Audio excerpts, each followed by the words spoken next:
শোন না ভাই, আমি বেরোচ্ছি, তুই কিন্তু খেয়ে নিস। আর আমার আজকে ফিরতে লেট হবে কারণ ডাবল শিফট আছে।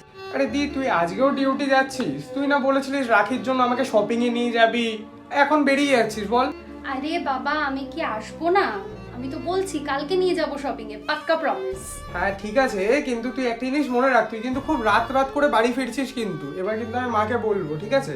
তুই কিন্তু ভুলে যাচ্ছিস যে তোর দিদি একজন ডক্টর, আর আমি বাইরে ঘুরে বেড়াই না, কিন্তু আমি হসপিটালের মধ্যেই থাকি। আসলাম। বাহ, আপনার রিপোর্ট তো সব ঠিক আছে, আপনি বেকারই টেনশন করছিলেন। যা ওষুধ দিয়েছিলাম তাহলে সেটাই কন্টিনিউ করুন। ধরুন, আমি একটু আসছি। কে ওখানে? কে?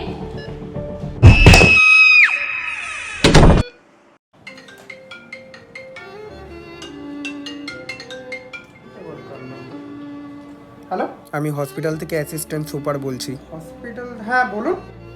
আপনি কি ওনার বাবা না বলছেন? না, আমি ওর ভাই বলছি, বলুন।